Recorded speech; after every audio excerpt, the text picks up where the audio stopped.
If you want your voice heard on November 8th, today is your last day to register to vote. Many clerk's offices are extending hours today. For example, Wayne County is staying open until midnight. For more information on where and how you can register to vote, head to the news page at clickondetroit.com. Also today, New Jersey Senator Cory Booker is at Wayne State as he continues campaigning for Hillary Clinton. Last night, he spoke at Eastern Michigan University. Earlier today, the senator spoke at Michigan State.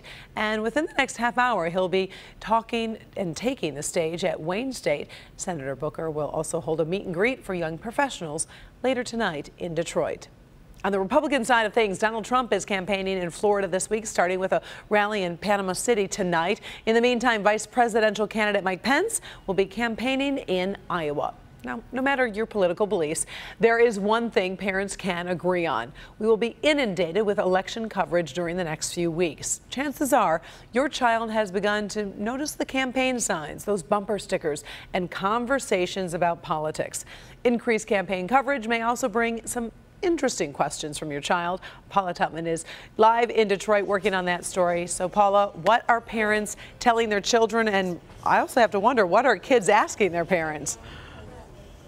A wide variety of things that parents weren't really sure they'd have to be talking about this early, perhaps, in their child's life. First of all, I do want to tell you that I'm at the Detroit Department of Elections, and you can see early voting has already started. We've got people filling out absentee ballots. These are folks who've probably heard everything they need to hear to already make their decision. However, there's still 4 weeks left until Election Day, 4 weeks from now today. And some people say even though they haven't made up their decision, they still have heard enough. We met Holly Saraswat and her children at the Hillary Clinton rally yesterday and found that whether you're for her to see hopefully our future president is something I think that they'll remember. Or for him. We actually like Donald Trump. Or you believe you have no good choices. Few parents will tell you this election season has been a positive experience, especially if you are a parent with young children. It is strong language, it is vulgar language, and for children to be exposed to this is just not really good for their health and well-being, their mental health, I think. Politics or porn? Holly says she's having very grown-up conversations quite a few years prior to when she thought she would have to. And when this election is over, my kids still have to live in a country where people find what he says acceptable. And that's upsetting for me. Kids of a certain age are listening, and they're hearing their friends, and they're seeing the ads and news clips and tweets. There's this kid at school, and during Ramadan, he asked me if I shouldn't be eating. Okay. So he was making a Yeah. Did he know that you weren't Muslim, or did it not matter? I don't think it mattered to him.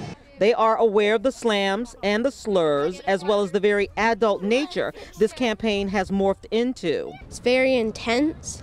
Stephanie Brown says when her kids ask, she explains. I'm not uncomfortable explaining it, but I don't go into detail about some stuff. I try to touch on it lightly and then just move on.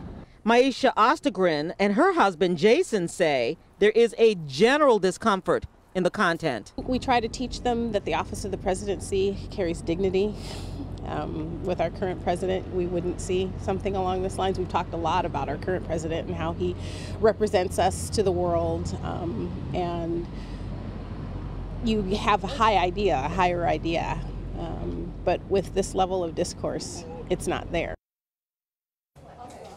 Yeah, you know, there are a variety of things parents are grappling with right now. Everything from honesty or racism or, you know, even talk about private parts. These are things parents didn't think they'd have to talk about during an election year, but they are. And like I said, 4 weeks left. Also, Karen, you mentioned it earlier, today is the last day to register to vote. Lots of clerks' offices have extended hours. Here at the Detroit Office of Election or Department of Elections are open until 8 o'clock tonight. Go to our website, clickondetroit.com. If you're not registered to vote, no matter how you're voting, register and vote, because that is your voice to the voices we're hearing. Karen? So agree with you on that one. All right, Paula Tutman reporting live.